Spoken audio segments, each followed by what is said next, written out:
What the hell just happened at the end of Resident Evil Requiem? Well, I mean, yeah, there's that mystery which we'll cover, but I'm more talking about what happens to Leon if he scratches his sponsored Porsche car. It's been less than 72 hours since Requiem has been released, and there's so many questions needing answers surrounding Resident Evil's 9th mainline entry, such as, who is Temu Wesker? When did Spencer actually develop a heart? How the hell is Mr. X back? And of course, what caused Leon Kennedy to say, "Should've worn a helmet," when he is quite clearly wearing a helmet? We'll cover all that and more. So, hear me out. Hello and welcome to another edition of Did They Really Name Resident Evil After a Gun? As I try to break down everything that I could compile lore and theory-wise through my 10-hour playthrough of Requiem. And to say that the ending to Resident Evil Requiem has many people scratching their heads as to why we have two options, I would like to explain why the endings are not only note perfect, but hold some amazing subtext to what will happen for the future of the franchise. But for me to explain the ending of Requiem, we need to start by figuring out why Grace is the newest playable character in Resident Evil. As has already been touched on in the trailers and some general housekeeping for all of this to make sense, Grace Ashcroft works at the FBI in the investigations department. Her mother, Alyssa Ashcroft, who was last seen in Resident Evil Outbreak, is murdered at the Wrenwood Hotel right in front of her when she was but a moody teenager. But why was she murdered? Well, probably this. The information she had on this data disk that she hid behind the painting regarding Elpis. We'll get to that later. Grace, we find out, is the key, like the actual key to find out why Elpis is such a big deal and why our favorite Sam Fisher wannabe, Victor Gideon, wants to experiment on her for answers regarding the T-virus. Now, Victor Gideon is the newest antagonist of the series, and he is very much played in the same way that many view Buffalo Bill in The Silence of the Lambs. You know, has an affinity with not brushing his teeth, and loves clear vision through his night vision goggles. Speaking of clear vision, I want the best when it comes to experiencing any Resident Evil game, and this is where the sponsor of this video, PNY GeForce RTX 50 series GPU, comes in clutch. You want to talk about Requiem? This is your Requiem for gaming as a whole. To get Resident Evil to look the best it can, I need to show you my graphics presets so you can copy them and experience the game the way it was meant to be played. So I have DLSS 4.5 and enabled FrameGen X4, which basically reduces PC latency by about 45%. Without this on, I get about 140 frames per second. With it on, 300 plus. And the integrated path tracing takes it to a completely different level. And as you can see, yeah, it looks incredible. So, if you're in the market for future-proofing all big gaming releases this year, I strongly suggest the PNY GeForce RTX 50 series GPU. So thank you again to this video's amazing sponsor because it has made my playthrough of Resident Evil Requiem so goated.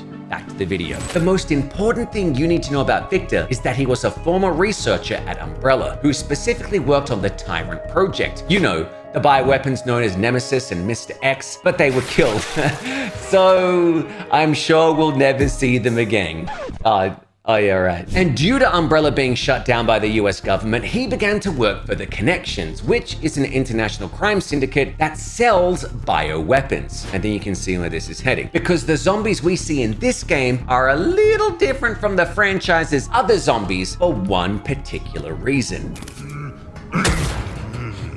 They still have memories of who they were, and you don't have to pay them for manual labor, so add hired help next to their bioweapons resume. Victor, however, calls this Raccoon City syndrome, where this mutated strain of the T-virus has laid dormant, fighting off the antibodies sent to destroy it, and has now evolved years later into 4 stages of infection: dormancy, activation, development, terminal. Basically, it has no cure. Oh yeah, and Leon has it. Totally slipped my mind. And if you don't know who Leon Kennedy is, he's a cop who loves bingo while also taking sponsorships from Porsche cars and Hamilton watches. And he dies in this game.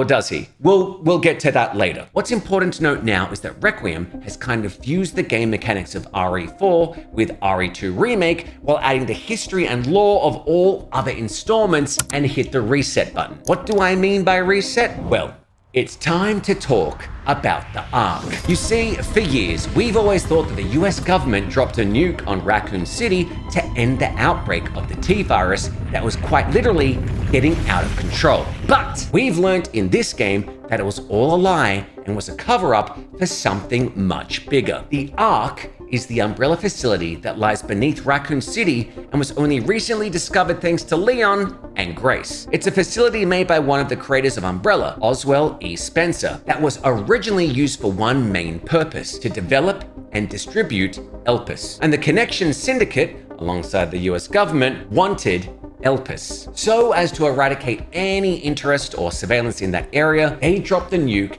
and the reasoning being, we're wiping out the T-virus, when really they wanted to see what Spencer was stewing up in his private lab. They believed Elpis was the next evolution in the T-virus strain, another biochemical that can make more organic weapons that the Connections and the US government can sell for profit. In short, they made a Zombies R Us. And this is where the crux of the problem lies for Victor and his employers. There's a single password that can only be typed once, where if correct, you get the Elpis vials, while if you type an incorrect password, the Ark will be set to self-destruct. Imagine if you made a typo. But I digress. When I said that Grace was the key to all of this, I wasn't lying, as she is the reason we get to meet Wesker. Sorry, Zeno. Now, if you were like me when this reveal happened and screamed out Albert's name, you are not alone. The guy looks like Wesker, moves like Wesker, wears glasses like Wesker, but unfortunately decided to call himself after the Latin definition of Gift of Zeus. Very quickly,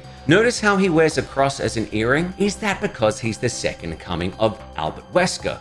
Well, unironically, I think that may be the case, as the Ark kind of spells it out to us. When we explore the Ark labs, we get these lovely sculptures of 3 different stages in making up a human organism. 3 different layers where once put together makes up a whole. We also find a computer log called N0AH, or, you guessed it, Noah.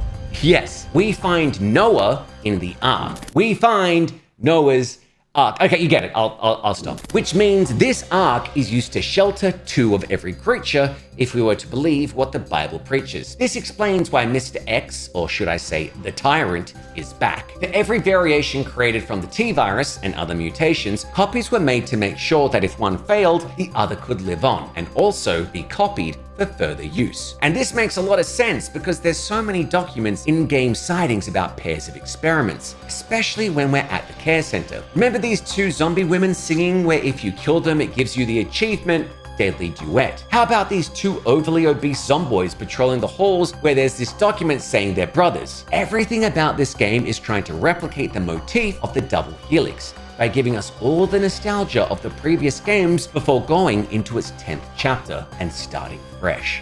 So yes, I believe Zeno is Wesker, but only in terms of duplication. He is not the one we faced and killed after we showed our massive biceps punching a boulder in Resident Evil 5. This also explains why Victor says, "You are nothing but an imitation." That results in an expression from Zeno that somebody told him what happened in the Stranger Things finale before luckily being spared the embarrassment and being decapitated himself. So what is Grace's big secret? How is she the key to unleash the next deadly bioweapon called Elpis? Well, this is where the beauty of the story comes into play for me. You see this giant metaphor of working Mondays?